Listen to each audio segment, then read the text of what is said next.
اعوذ باللہ من الشیطان الرجیم۔ آیت نمبر 74 کر رہے تھے کہ اللہ سبحانہ و تعالیٰ نے توحید کے حق میں اور شرک کے بطلان کے لیے یہاں سے تاریخ کا قصہ ایک ہمارے سامنے پیش کیا ہے، اور کہ جب ابراہیم علیہ السلام نے اپنے باپ سے کہا کہ کیا تو بتوں کو الہ بناتا ہے، بے شک میں تجھے اور تیری قوم کو کھلی گمراہی میں دیکھتا ہوں۔ تو اس سے یہ بھی پتہ چلتا ہے کہ ہم اپنے بڑوں کو کوئی نصیحت کر سکتے ہیں اگر خیر خواہی کے ساتھ کی جائے، اور یعنی حکمت کے ساتھ، کیونکہ ہم دیکھتے ہیں کہ ابراہیم علیہ السلام نے اپنے باپ کو بڑے ہی پیار سے پکارا، ٹھیک ہے، اور ان کو سمجھانے کی کوشش کی۔ اور پھر یہ کہ بعض اوقات یہ ہوتا ہے کہ جب آپ کسی بڑے کو سمجھا رہے ہیں تو آپ کو پتہ چل رہا ہوتا ہے کہ اس کو وہ اچھا نہیں لگ رہا، لیکن اس کے باوجود بھی آپ اس کو ہدایت کی تعلیم دے سکتے ہیں اچھے طریقے سے، حکمت کے ساتھ۔ اور ابراہیم علیہ السلام تو بہت ہی خیر خواہ تھے کہ وہ چاہتے تھے کہ جو رشد اور ہدایت اللہ سبحانہ تعالیٰ نے ان کو عطا فرمائی ہے وہ ان کے باپ اور ان کی قوم کو بھی حاصل ہو جائے، لیکن باپ کی سرکشی، ضد اور ہٹ درمی کا حال یہ تھا کہ انکار کر دیا اور قوم کے ساتھ مل کر اپنے ہی بیٹے کو آگ میں ڈالا۔ جیسے پیچھے ہم نے پڑھا نا کہ دل اندھے ہو جاتے ہیں کہ انسان غور و فکر اور شعور کرتا ہی نہیں ہے، تو ایسی آنکھوں پر پٹی بندی اس کی کہ ایسا ضد میں پڑا کہ اپنے ہی بیٹے کو آگ میں ڈال دیا۔ اب آپ یہ سوچیں کہ کون ہے ایسا بد نصیب جو اپنے بیٹے کو آگ میں ڈالے؟ تو لیکن یہاں پر ہمارے لیے جو عمل ہے کا پوائنٹ ہے وہ یہ ہے کہ قریبی رشتہ داروں کی خیر خواہی کی جائے سب سے پہلے، اور یہی ہم نبی صلی اللہ علیہ وسلم کے عمل میں بھی دیکھتے ہیں کہ انہوں نے بھی سب سے پہلے اپنے خاندان والوں کو پکارا اور ایک ایک کر کے پکارا، ٹھیک ہے، اور اس میں نا امید نہ ہو، کیونکہ جو کام آپ نے کرنا ہے وہ آپ کریں، اگر آگے کسی کے اندر خیر ہوگی تو وہ اس کو قبول کر لے گا، نہیں ہوگی تو وہ نہیں کرے گا۔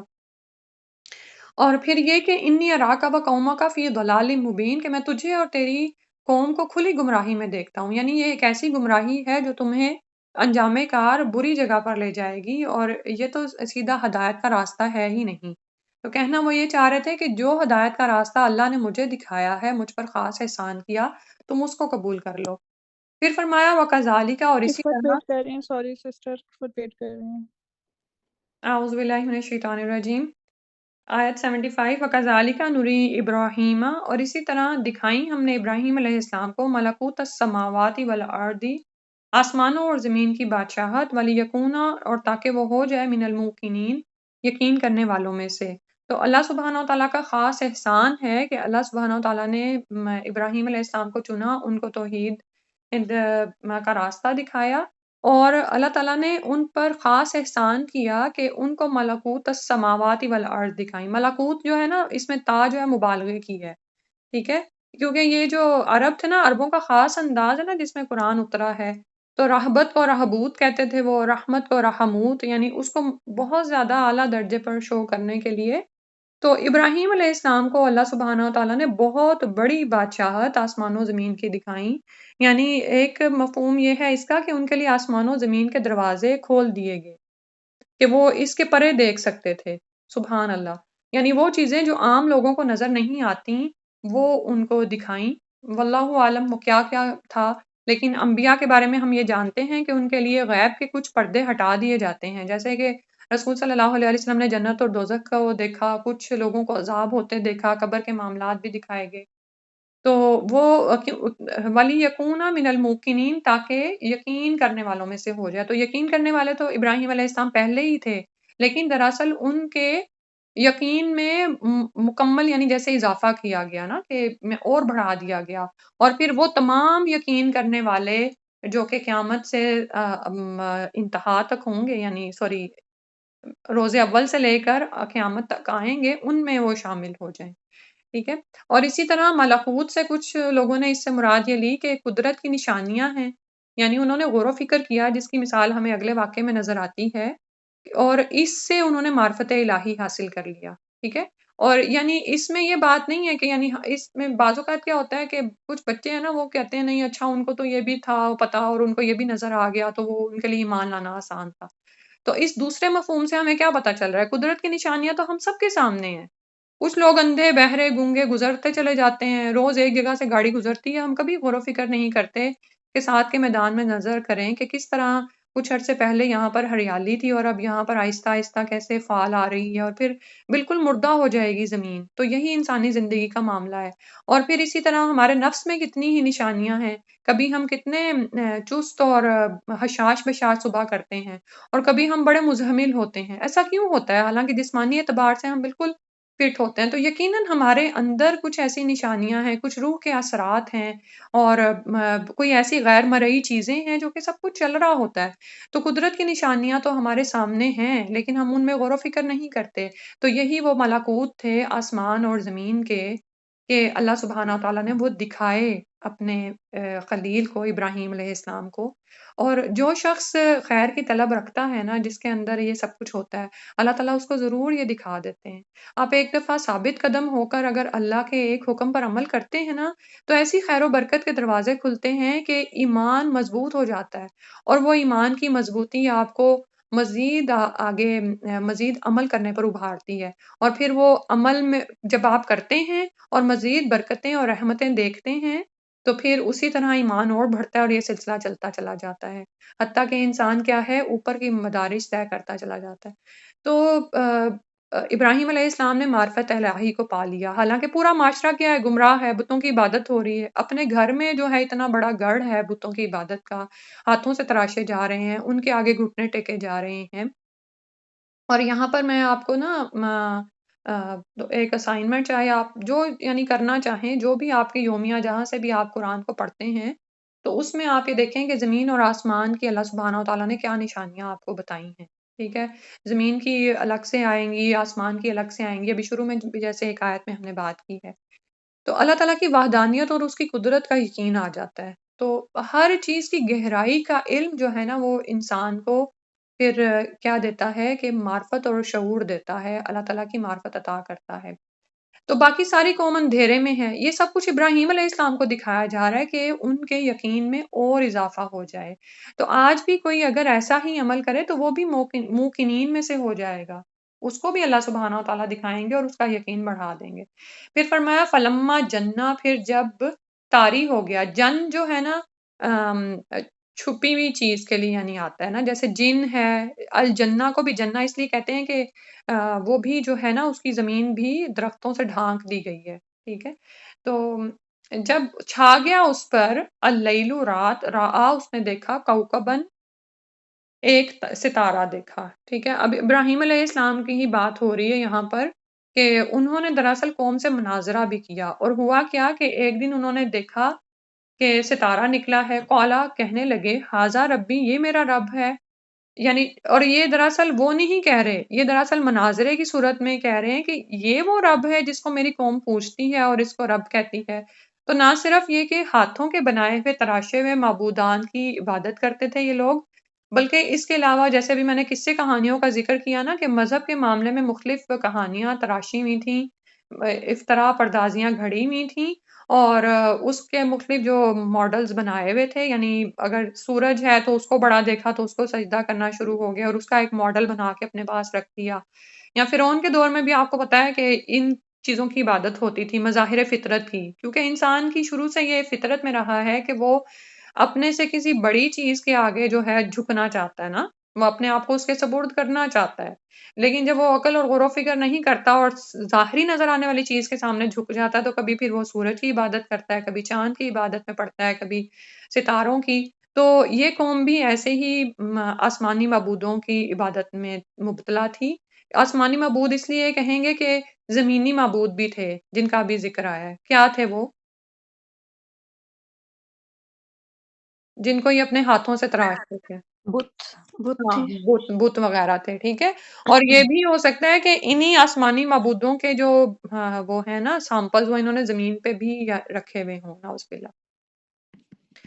تو کوکب ظاہر ہونے والے ستارے کو کہتے ہیں. کوکب دریون بھی آتا ہے قرآن میں کہ جو رات کو نظر آتا ہے. ٹھیک ہے، کہ اور یہ انہوں نے بطور مفروضہ پیش کیا ہے. مثال کے طور پر کبھی کبھار ہم بھی کوئی انالیسس کر رہے ہوتے ہیں نا، تو ہم کوئی ایک خاص نتیجے پر پہنچتے ہیں نا، تو اس سے پہلے اب ہم ایک ہائپوتھیسس بناتے ہیں، ٹھیک ہے؟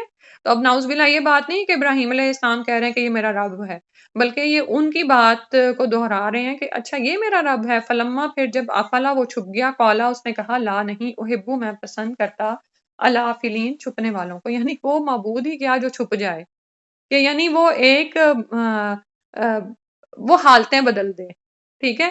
ابھی جیسے بات ہوئی نا کہ عالم غیب اور شہادہ، اللہ سبحانہ و تعالیٰ کے لیے سب کچھ ہی ظاہر ہے، یہ ہمارے لیے کہا۔ اسی طرح اللہ سبحانہ و تعالیٰ کے لیے کوئی حالت نہیں ہے، نعوذ باللہ، وہ تو مستقل خوبیوں کا مالک ہے۔ اللہ کی وہ تمام اسماء الحسنہ جو ہم نے کیے تھے نا، اس میں ہم نے پھر 3 چیزیں بھی کی تھیں کہ اللہ سبحانہ و تعالیٰ کی تمام صفات جو ہیں وہ قدیم ہیں، حادث نہیں ہیں، مستقل ہیں، وہ اور کسی سے حاصل نہیں کی گئی ہیں، وہ اس کی ذاتی ہیں، کسبی نہیں ہیں، ٹھیک ہے؟ تو یعنی اللہ تعالیٰ کی حالت کیا ہو کہ کبھی ظاہر ہو اور کبھی چھپ جائے، اور پھر یہ کہ وہ اسی طرح اس میں ہی آتا چلا جائے، اور پھر یعنی وہ یہ جو بھی تبدیلی اس میں آئی، یعنی پہلے وہ ظاہر ہوا ہے ستارہ اور پھر وہ کہیں گم ہو گیا، ٹھیک ہے؟ اسی لیے جب ہم یہ دیکھتے ہیں نا کہ اللہ سبحانہ تعالیٰ عرش پر مستوی ہیں، تو ہم کیفیت اور حالت کو بیان نہیں کرتے اور نہ ہی ہمیں کرنی ہے، ٹھیک ہے؟ اسی طرح جب اللہ سبحانہ تعالیٰ پہلے آسمان پر جلوہ افروز فرماتے ہیں تہجد کے وقت، تو یہ نہیں ہوتا نعوذ باللہ کہ باقی آسمان ان کے اوپر ہوتے ہیں، ہم اس کی کوئی کیفیت نہیں بیان کریں گے، ہم اس کو سمجھ ہی نہیں سکتے۔ اللہ تو اکبر ہی ہیں، وہ تو ہمیشہ اوپر ہی ہیں، سب سے اوپر وہی ہیں، ٹھیک ہے؟ تو یعنی وہ رب ہی کیا ہے جو کہ ظاہر ہوا اور پھر چھپ گیا۔ پھر فرمایا، فلما، پھر جب رہا اس نے دیکھا، یعنی ابراہیم علیہ السلام نے، القمرہ چاند کو، بازغن روشن، چمکتا ہوا۔ بزغہ کا مطلب ہوتا ہے پھٹ جانا، یعنی ایسا ستارہ جو اندھیرے کو پھاڑ کر روشنی کر رہا تھا۔ نجم کے لیے عرب طلا کا لفظ استعمال کرتے تھے، ٹھیک ہے؟ تو یعنی یہ کہ یہاں پر کیونکہ پیچھے جو آیا نا کہ ستارہ تو طلوع ہوتا ہے، نجم جو ہے نا ستارہ وہ طلوع ہوتا ہے، لیکن سورج اور چاند کیا کرتے ہیں، اندھیرے کو پھاڑ کر نکلتے ہیں۔ تو آپ یہ دیکھیں کہ سبحان اللہ، عربی ایسی زبان ہے کہ اس میں لفظوں کا مفہوم اتنا زیادہ پایا جاتا ہے کہ یعنی جیسے کوزے میں دریا کو بند کر دینا، چھوٹی سی بات میں پوری وہ بیان ہو جاتی کہ کس سی بات ہو رہی ہے۔ تو پہلے جو ستارہ تھا وہ تو روشن ہوا، لیکن اب یہ القمر اس سے بڑھ کر کے یہ اندھیرے کو پھاڑ کر نکلا۔ تو قالا، ابراہیم علیہ السلام کہنے لگے، ہاذا ربی، اچھا یہ میرا رب ہوگا، کیونکہ ابھی جیسے میں نے بتایا نا کہ انسان اپنے سے کسی بڑی ہستی کے سامنے جھکنے کو پسند کرتا ہے، ٹھیک ہے؟ تو یعنی یہ کوئی بڑی چیز تھی کہ اس نے اندھیرے پر قابو پایا اور روشنی کر دی۔ فلما، پھر جب افلا وہ چھپ گیا، قولا، ابراہیم علیہ السلام کہنے لگے، لَإِلَّمْ، اگر نہیں، یہدینی ہدایت دی مجھے ربی میرے رب نے، لَأَكُونَنَّ، تو میں ضرور ہو جاؤں گا، من القوم الضالین، گمراہوں کی قوم میں سے، یعنی یہ جن کاموں میں میری قوم پڑی ہوئی ہے، اگر میرے رب نے مجھے ہدایت نہ دی تو میں تو ضرور گمراہوں میں سے ہو جاؤں گا۔ اور اب آپ یہ دیکھیں کہ یہاں پر جون سا ہے نا، اگلے مرحلے پر وہ گئے ہیں، یعنی پیچھے تو انہوں نے یہ کہا ہے نا کہ یہ میرا رب ہے، پھر وہ جب چھپ گیا تو کہنے لگے میں چھپنے والوں کو پسند نہیں کرتا، لیکن اس آیت میں ایک سٹیپ آگے گئے ہیں، جیسے کہ یہ جن کاموں میں میری قوم پڑی ہوئی ہے یہ ہدایت پہ نہیں ہے، یہ گمراہ ہیں، اگر میرے رب نے مجھے ہدایت نہ دی تو میں بھی پھر انہی جیسا ہو جاؤں گا۔ یعنی ڈوبنے والوں کو کون ان کی عبادت کر سکتا ہے ان کی؟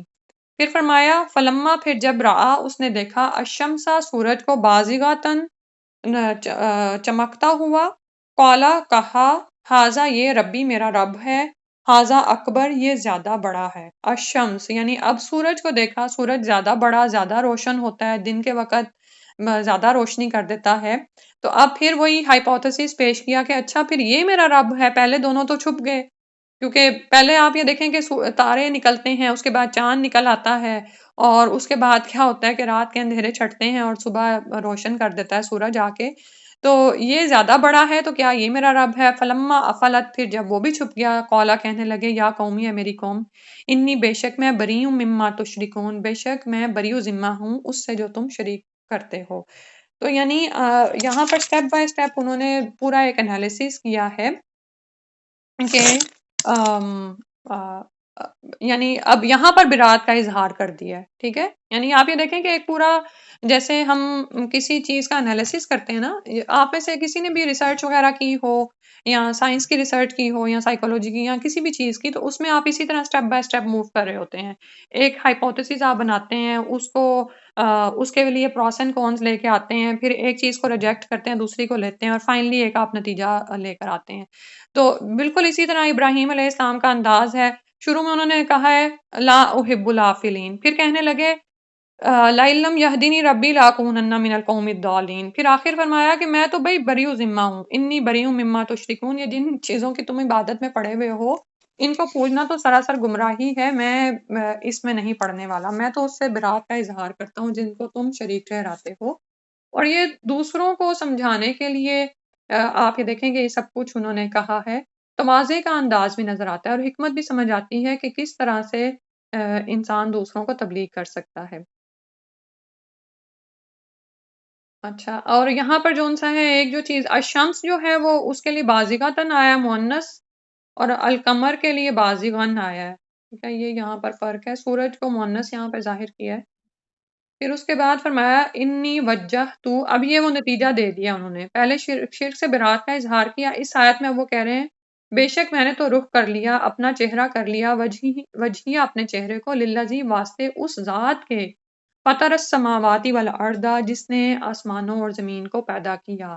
اور فطرہ کا میں نے آپ کو بتایا تھا نا کہ ابتدا سے پیدا کرنا، جب کوئی چیز تھی ہی نہیں، جب اس کا ماڈل، اس کا مادہ بھی نہیں تھا، تو فطرہ کا مطلب آتا ہے اس کے لیے، اور ایسا صرف خالق ہی کر سکتا ہے۔ یعنی ہم میں سے بہت سے لوگ جو ان سے ہیں وہ کسی چیز کو بنانے والے ہو سکتے ہیں، اور جیسے بہت سی یعنی آپ یہ دیکھیں کہ سائنسی ایجادات بنی ہیں اور بھی بے شمار چیزیں ہیں، لیکن ان کا مادہ اور پھر اس کے لیے عقل و غور و فکر اللہ ہی کی دی ہوئی ہے، ٹھیک ہے؟ تو انسان فاتر نہیں ہو سکتا، اللہ سبحانہ تعالیٰ نے ہی آسمانوں اور زمین کو پیدا فرمایا ہے بالکل نئے سرے سے، ٹھیک ہے؟ جب کوئی ماڈل نہیں تھا، کوئی اس کا مادہ نہیں تھا، تو فرمایا کہ میں تو اس ذات کی طرف اپنے چہرے کو جھکاتا ہوں یکسو ہو کر، حنیفاً یکسو ہو کر، یکسو ہونے کا مطلب یہ ہے کہ صرف اسی کی طرف لگ کر۔ اب اس کا یہ مطلب نہیں ہے کہ دنیا کو تیاگ دینا ہے اور رہبانیت کی راہ پر نکل کر آپ حنیف ہوتے ہیں، بلکہ لوگوں میں رہتے ہوئے حنیف یکسو ہونا۔ وما انا من المشرکین، اور میں مشرکین میں سے نہیں ہوں۔ اور یہ بات ابراہیم علیہ السلام کے لیے کتنی جگہوں پر آتی ہے، اور خاص طور پر یہ مشرکین مکہ کو بھی سنائی جا رہی ہے نا، کہ مشرکین مکہ کیا کرتے تھے، سبھی اور یہود و نصارہ بھی خود کو کیا کرتے تھے، ابراہیم علیہ السلام کے دین نہیں پر بتاتے تھے، تو ان کے لیے تو کہا گیا کہ دین ابراہیمی اس کی تم پیروی کرتے ہو، دین ابراہیمی میں تو شرک تھا ہی نہیں۔ ابراہیم علیہ السلام تو سب سے بڑھ کر شرک کرنے والوں سے بیزار تھے، انہوں نے تو برات کا اظہار کر دیا تھا، انہوں نے تو کبھی شرک کیا ہی نہیں، ٹھیک ہے؟ تو یہ دراصل ایک طرح سے انہوں نے دوسرے فریق پر پوری حجت قائم کر دی ہے، ایک نتیجہ دے دیا ہے۔ اور رسول اللہ صلی اللہ علیہ وسلم اپنی نماز کا آغاز جو تھے وجہت وجہی للذی فطر السماوات والارض حنیفا، اور پھر آگے اس کی پوری مسنون دعا آتی ہے، اسی سے کرتے تھے۔ وحاجہ، اور جھگڑا کیا اس سے قومہ، اس کی قوم نے، یعنی جھگڑا کس طرح کا ہے کہ حجت قائم کرنے کے لیے، غلبہ حاصل کرنے کے لیے، ایک دوسرے کو نیچا دکھانے کے لیے جو جھگڑا کیا جاتا ہے نا، اور اس میں کیا ہے کہ دلائل کے ساتھ نا، کہ کوئی یعنی ایک بندہ ایک دلیل لا رہا ہے تو آپ اس کی کاٹ کرنے کے لیے کوئی دوسری دلیل لا رہے ہیں۔ اب ان کی قوم کیا کرنے لگی، ان سے جھگڑنے لگی۔ قالا، انہوں نے کہا اتحاجونی، کیا تم جھگڑتے ہو مجھ سے فی اللہ، اللہ کے بارے میں، وقد ہدانی، حالانکہ اس نے مجھے ہدایت دی، یعنی اب تم مجھ سے اللہ کے بارے میں جھگڑا کرو گے، اس کے ساتھ شریک ٹھہراؤ گے، حالانکہ اللہ سبحانہ تعالیٰ مجھے حق کے راستے کی، ہدایت کے راستے کی جو ہے وہ ہدایت دے چکا ہے۔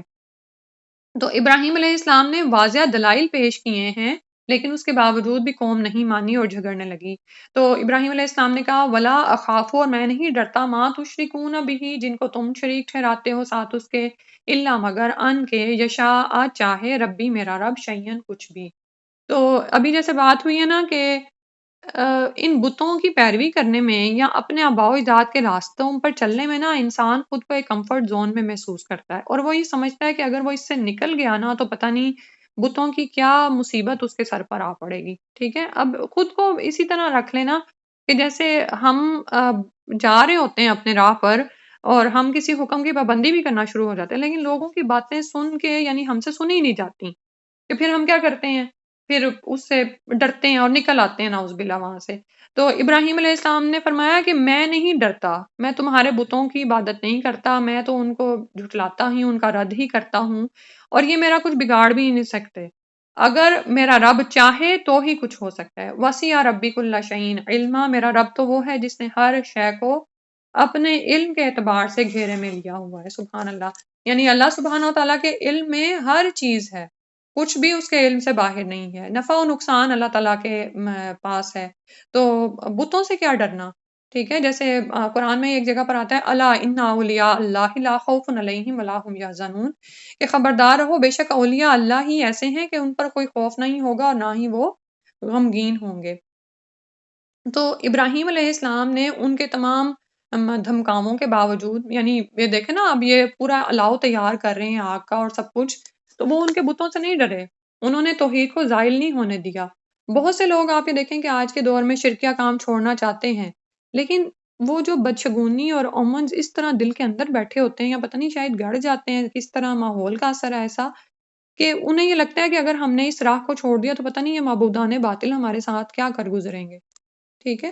تو لیکن جب انسان اللہ سبحانہ و تعالیٰ پر توکل کرے گا، وسیع ربک اللہ شعین علما، کہ اللہ تعالیٰ نے ہر چیز کو علم کے اعتبار سے اپنے گھیرے میں لے رکھا ہے، اسی کی قدرت ہے، اسی کی مشیت ہے، اسی کے تابع ہے ہر چیز، شر بھی اسی کے اذن سے آ سکتا ہے، ٹھیک ہے؟ تو کیا ہے کہ اسی کے آگے انسان جھک جائے اور اس کی مان لے اور ان تمام معبودان باطل کا انکار کر دے۔ تو ایسے ہی لوگ ہیں کہ اللہ کا کوئی خوف نہیں ہوتا، ان کا توکل اللہ سبحانہ و تعالیٰ پر بڑھ جاتا ہے۔ جتنا زیادہ آپ کے اندر توکل بڑھے گا نا، اتنا ہی آپ لوگوں کے خوف سے باہر آتے چلے جائیں گے۔ تو فرمایا افلا تتذکرون، کیا تم غور و فکر نہیں کرتے، تم نصیحت نہیں پکڑتے، تم غفلت سے باہر کیوں نہیں آتے؟ سامنے نظر آنے والی چیزیں ہیں پھر بھی تم نہیں سمجھتے ہو۔ اور ایسا ہمارے ساتھ بھی کتنی دفعہ ہی ہوتا ہے کہ ہم اللہ تعالیٰ کے ایک حکم پر قائم ہوتے ہیں اور اللہ تعالیٰ کی رحمتیں برکتیں ہمارے سامنے کھل جاتی ہیں، لیکن بعض اوقات نعوذ باللہ پھسلن بھی آتی ہے کہ انسان غفلت کر جاتا ہے، نکل جاتا ہے صحیح راہ سے۔ تو انسان کیا کرے، افلا تتذکرون، غور و فکر کرے اور اللہ سبحانہ و تعالیٰ کے راستے کو تھامے رکھے۔ پھر فرمایا وَكَيْفَ أَخَافُ، اور کیسے میں ڈروں، مَا أَشْرَكْتُمْ، جن کو تم شریک ٹھہراتے ہو، وَلَا تَخَافُونَ، حالانکہ تم نہیں ڈرتے، أَنَّكُمْ، کہ بے شک تم، تم شریک کرتے ہو، باللہ اللہ تعالیٰ کے ساتھ، معلم جس کی نہیں، يُنَزِّلْ اتاری بھی ساتھ اس کے، علیکم تم پر، سلطانن کوئی دلیل، یعنی تمہیں تو اس بات کا کوئی خوف نہیں کہ تم اللہ تعالیٰ کے ساتھ شریک ٹھہراتے ہو جس کی کہیں کوئی دلیل نہیں ملتی، یعنی اللہ تعالیٰ کے ساتھ کوئی معبود ہے، اس کی کہیں پر آپ کو کوئی دلیل نہیں ملے گی، چاہے آپ پوری تاریخ کو کھنگال لیں، چاہے کہیں بھی، جیسے اس دن ہم پڑھ رہے تھے نا کہ پتہ نہیں آپ کے ساتھ کہ مشرکین مکہ کیا کرتے تھے، نعوذ باللہ فرشتوں کو اللہ کی بیٹیاں قرار دیتے تھے، تو دلیل دی گئی کہ کیا تم جب وہ پیدا کی جا رہی تھیں تو یعنی پیدا کیے جا رہے تھے فرشتے، تو تم اس وقت حاضر تھے، تم نے ان کی تخلیق کو دیکھا کہ وہ بیٹیاں تھیں کہ کون تھے، حالانکہ وہ تو ایسی تذکیر و تانیث سے پاک ہیں۔ تو شرک کی کوئی دلیل نہیں ہے۔ اسی طرح عیسیٰ اور یعنی عیسیٰ علیہ السلام کو اللہ تعالیٰ کا بیٹا قرار دے دینا، یا اور بھی جو بھی چیزیں انسان کرتا ہے، تو تمہیں تو اس بات کا خوف نہیں ہے کہ تم اللہ تعالیٰ کے ساتھ شریک ٹھہراتے ہو، حالانکہ تمہارے ہاتھ میں کچھ نہیں، کوئی دلیل نہیں ہے، اور میں اس بات سے ڈروں کہ میں تمہارے معبودان کو نہیں مانتا۔ تو یعنی بات پھر وہی آ گئی کہ یہ ان کا کیا حال تھا کہ یہ لوگ یہ سمجھتے تھے کہ اگر یہ اپنے معبودان باطل کو چھوڑ دیں گے تو پتہ نہیں ان پر کیا بلا آ جائے گی، ٹھیک ہے؟ تو فرمایا کہ نہیں، بلکہ تم یہ دیکھو کہ اللہ سبحانہ و تعالیٰ ہی تمام قدرت رکھتے ہیں، اسی کے ہاتھ میں تمام اختیارات ہیں۔ تو فرمایا فَأَيُّ الْفَرِيقَيْنِ، تو کون سا دونوں فریقوں میں سے، احق، زیادہ حقدار ہے، بالامن، امن کا۔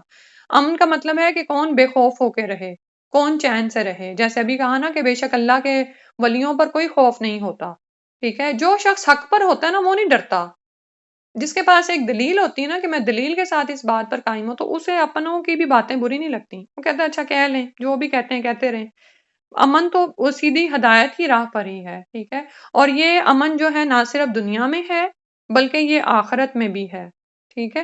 کہ دنیا میں ہی یہ امن آپ کو محسوس ہو جاتا ہے۔ آپ یہ دیکھیں کہ وہ لوگ جو دوسروں کے حق میں برا کرتے ہیں، باطل پر ہوتے ہیں یا شرک کر رہے ہوتے ہیں، تو ہر وقت ایک طرح کے خوف کا ہی شکار رہتے ہیں، لیکن وہ شخص جو کہ اللہ پر توکل کرتا ہے، اللہ پر ایمان لے آیا ہے، اللہ پر بھروسہ کرتا ہے، تو وہی وہ فریق ہے کہ جو کہ امن کا حقدار ہوتا ہے، یعنی وہ دنیا میں بھی امن اور چین سے ہوتا ہے اور آخرت میں بھی امن اور چین سے ہوگا۔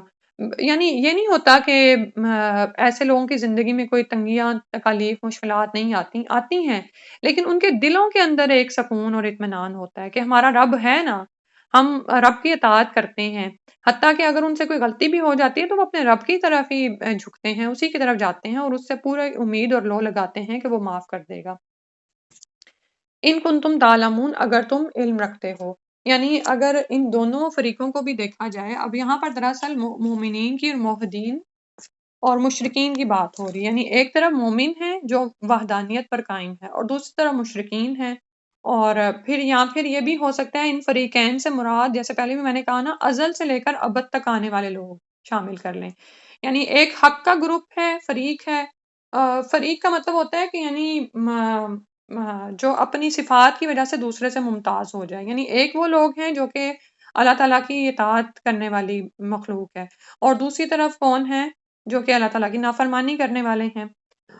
تو اب یہ دیکھو کہ ان دونوں میں سے کون زیادہ امن کا حقدار ہے۔ اچھا، اس میں آپ نا، اس کی ایک دلیل میں کیا سن رہی تھی کہ اللہ تعالیٰ کی اطاعت کرنے والی مخلوق جو ہے وہ بھی دو طرح کی ہے۔ ایک تو وہ ہیں جو کہ ارادی اختیاری اطاعت کرتے ہیں، یعنی انسان ہیں اور جن ہیں، ٹھیک ہے، اپنے اختیار سے اللہ کی اطاعت کرتے ہیں۔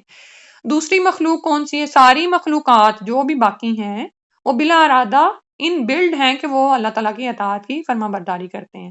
تو ہم دیکھتے ہیں کہ وہ آپس میں ایک دوسرے سے نہیں ٹکراتے، امن سے رہتے ہیں۔ شیر گھاس نہیں کھائے گا اور بکری گوشت نہیں کھاتی، جو ان کا ایک سسٹم سیٹ اپ بنا ہوا ہے نا، اس پہ چل رہے ہیں۔ آسمان اور زمین اور جو ہے ان کا اپنا اپنا نظام ہے۔ آسمان یہ نہیں کرتا کہ حکومت لینے کے لیے زمین پر آ پڑے، یا زمین اڑ کے آسمانوں کی طرف نہیں جاتی۔ بالکل اسی طرح سارے اجرام فلکی، سورج، چاند، ستارے، سب اپنی اپنی جگہ پر پابند ہیں، یعنی پورا ایک امن کا نظام قائم ہے۔ تو وہ لوگ جو کہ زمین پر اللہ سبحانہ و تعالیٰ کی اطاعت کرتے ہیں نا، وہ اس امن کے دائرے میں آ جاتے ہیں۔ اور اسی طرح قیامت والے دن بھی یہی ہوگا کہ یہی لوگ اللہ سبحانہ و تعالیٰ کے یعنی امن، اللہ تعالیٰ کی طرف سے امن دیے جائیں گے، ٹھیک ہے۔ یعنی یہ بھی دلیل ہے آپ کے پاس۔ اور دوسری طرف نافرمانی کرنے والے، ان کا کوئی یعنی یا نہ تو وہ دنیا میں خوف سے پاک ہوتے ہیں، کیونکہ وہ حدوں کی پیروی نہیں کرتے نا، حدوں سے نکل جاتے ہیں، سرکشی کرنے والے ہیں، تو ان کا انجام بھی برا ہوگا۔ تو یعنی آپ یہ دیکھیں کہ ان کنتم تعلمون، اگر تم علم رکھتے ہو، تو دراصل علم کے ذریعے کیا بتایا جا رہا ہے کہ دوسروں کو کنونس کرنے کے لیے آپ مجادلہ کر سکتے ہیں، آپ علم حاصل کریں، اچھی دلیل کے ساتھ دوسرے سے بات کریں اور غور و فکر کریں، تاکہ انسان ایمان کو پہچان جائے۔ پھر فرمایا الذین آمنوا، وہ لوگ جو ایمان لائے، ولم یلبسوا، اور نہیں انہوں نے ملایا، ایمانہم، اپنے ایمان کو، بظلم، ظلم کے ساتھ، اولئک، یہی وہ لوگ ہیں، لہم، ان کے لیے، الامن، امن ہے، وہم مہتدون، اور وہ ہدایت یافتہ ہیں۔ جیسے ابراہیم علیہ السلام نے اوپر ایک بات کر دی تھی نا کہ میں تو بھئی بیزار ہوں تمہارے شریکوں سے، یہاں پر اللہ تعالیٰ نے یہاں پر بات کر دی کہ فَأَيُّ الْفَرِيقَيْنِ أَحَقُّ بِالْأَمْنِ، کون سا فریق ہے؟ وہ لوگ جو کہ ایمان لائے اور انہوں نے اپنے ایمان کو ظلم کے ساتھ نہیں ملایا۔ جب یہ آیت اتری نا تو صحابہ بڑے پریشان ہوئے، انہوں نے کہا کہ ہم میں سے کون ہے جنہوں نے اپنے ایمان کے ساتھ ظلم کو نہیں ملایا۔ ظلم کا مطلب یعنی کہ کوئی زیادتی، کمی بیشی کرنا کسی کے حق میں، یا خود کچھ ایسا اپنی ذات پر ہی ظلم کر بیٹھنا۔ تو رسول اللہ صلی اللہ علیہ وسلم نے فرمایا کہ نہیں، اس کا یہ مطلب یہ نہیں جو تم لے رہے ہو، بلکہ مفہوم اس کا یہ ہے کہ اس کا مطلب وہ ہے جو لقمان علیہ السلام نے اپنے بیٹے سے کہا تھا کہ ان الشرک لظلم عظیم، کہ بے شک شرک سب سے بڑا ظلم ہے، کیونکہ اس میں آپ کیا کرتے ہو، نعوذ باللہ، اللہ کے حق میں انسان کمی کرتا ہے۔ یہ جو پیچھے ہم نے اللہ تعالیٰ کا سارا تعارف پڑھا، تو اس کا تعارف اس بات کی گواہی دیتا ہے، وہ حقدار ہے کہ اس کو معبود مانا جائے، اس کی عبادت کی جائے اور اسی کے آگے دستے سوال دراز کیا جائے، ٹھیک ہے۔ لیکن جو شخص ایسا نہیں کرتا تو وہ دراصل اللہ تعالیٰ کا حق نہیں دے رہا، جانتے بوجھتے وہ ان مٹی کے بتوں کو یا جو بھی نظر آنے والی چیزیں ہیں ان کو اپنا معبود بنائے بیٹھا ہے، اور وہ معبود ہے نہیں، وہ الہ کی کسی بھی تعریف پر پورے نہیں اترتے، نہ وہ پیدا کرتے ہیں، نہ وہ خود کو موت سے بچا سکتے ہیں، نہ وہ یہ ہے کہ کسی دوسرے کے کسی کام آ سکے، نہ اس کو کوئی نفع دے سکتے ہیں، نہ نقصان دے سکتے ہیں۔ تو جب انسان ایسے بتوں کی اس میں پڑ جاتا ہے یا ان سے دعائیں مانگنے لگتا ہے تو دراصل اس نے اپنے ایمان میں ظلم کو شامل کر لیا، ٹھیک ہے، یعنی اس نے شرک کیا۔ تو وہ لوگ جنہوں نے جو ایمان لائے انہوں نے ان تمام چیزوں سے اپنے ایمان کو بچا لیا۔ اولئک لہم الامن، تو انہی لوگوں کے لیے امن ہے، وہم مہتدون، اور وہ ہدایت یافتہ ہیں۔ یہ اصل ہدایت کا راستہ ہے۔ تو اس سے ہمیں یہ بھی پتہ چلتا ہے کہ دنیا اور آخرت میں امن کس سے ملے گا؟ جنہوں نے ایمان حاصل کیا اور اس پر پھر جمے رہے، ٹھیک ہے، دنیا میں بھی ہدایت پائیں گے اور آخرت میں ان کو امن نصیب ہوگا۔ اور اس کی آپ دیکھیں کہ مثال دنیا میں ہی ملتی ہے۔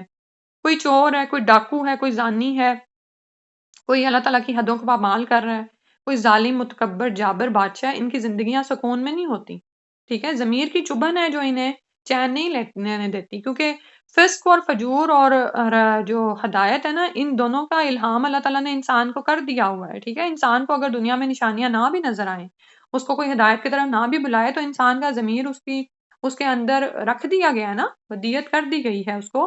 تو پھر کیا ہوتا ہے کہ دنیا میں بھی جب مشرک یا ظالم جو لوگ ہیں نا، وہ خوف کا ہی شکار رہتے ہیں، ٹھیک ہے۔ جتنا انسان ظلم کرتا ہے نا اتنا ہی خوف کا شکار رہتا ہے۔ اس بات کو یاد رکھیں، جتنا انسان اپنے ایمان کے درجات چڑھتا چلا جاتا ہے اتنا ہی سکون دلوں میں آتا چلا جاتا ہے۔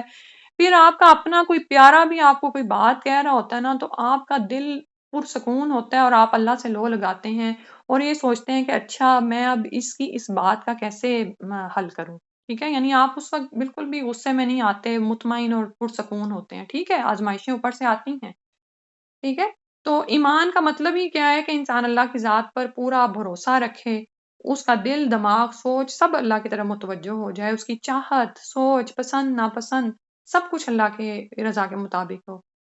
اللہ سے خوف رکھنا، اللہ کی محبت رکھنا، اپنی دلچسپیاں اللہ کی رضا کے لیے ہونا، اپنی ساری وفاداریاں، یہ جو ابھی بات ہو رہی تھی نا کہ دلوں میں چین اور سکون کیوں آ جاتا ہے، حالانکہ پتھر بھی آ کر پڑتے ہیں مومن کو، بڑے بڑے یعنی روحانی اعتبار سے بھی، یعنی انٹینجیبل بھی ٹینجیبل بھی ہوتے ہیں، لیکن پھر بھی انسان کے اندر ایک سکون ہوتا ہے، اس لیے کہ اس کی ساری وفاداریاں اپنے رب کے لیے ہیں، اپنے مالک کے لیے ہیں، ٹھیک ہے۔ اور یہی وہ چیز ہے جس کا ایمان باللہ تقاضا کرتا ہے۔ یہ وہ کلمہ ہے نا جو انسان کو جہنم سے نجات دے گا، ٹھیک ہے، جنت اس کے لیے واجب ہو گئی جس نے کلمہ لا الہ الا اللہ پڑھ لیا۔ تو یہ کوئی چھوٹا کلمہ نہیں ہے، یہ تو وہ جو ابراہیم علیہ السلام نے فرمایا نا وجہت وجہی للذی فطر السماوات والارض، یہ وہ کرنا ہے ہم نے کہ ہماری تمام چیزیں، ہمارا دل ہمارے اعمال میں اطاعت ہو، اللہ کی معرفت ہو، اللہ کی یاد ہو، سب اللہ رب العالمین کے لیے ہو۔ تو ایمان لا کر جب انسان شرک سے پرہیز کرتا ہے تو پھر ایسے ہی لوگوں کے لیے امن ہے، اور یہی وہ لوگ ہیں جو کہ ہدایت کا راستہ پائے ہوئے ہیں، ٹھیک ہے۔ اللہ سبحانہ و تعالیٰ ہمیں ہر طرح کے انجانے ہر طرح کے شرک سے محفوظ فرمائے، کیونکہ اسی کی وجہ سے انسان کی بخشش ہونی ہے۔ معاذ رضی اللہ عنہ نبی صلی اللہ علیہ وسلم سے روایت کرتے ہیں جو اللہ سے اس حال میں ملے کہ اس نے اللہ کے ساتھ ذرا سا بھی شرک نہیں کیا تو وہ جنت میں داخل ہوگا۔ اور اسی طرح نبی صلی اللہ علیہ وسلم نے لوگوں کو ایک دفعہ خوشخبری دی کہ بے شک جس نے لا الہ الا اللہ وحدہ لا شریک لہ کہا اس کے لیے جنت واجب ہو جائے گی۔ اللہ سبحانہ و تعالیٰ ہمیں معاف فرمائے اور ہمیں ایمان کا راستہ دکھائے رکھیں اور اس پر قائم رکھیں۔ سبحانک اللہم و بحمدک نشہد ان لا الہ الا انت نستغفرک و نتوب الیک۔ السلام علیکم ورحمۃ اللہ۔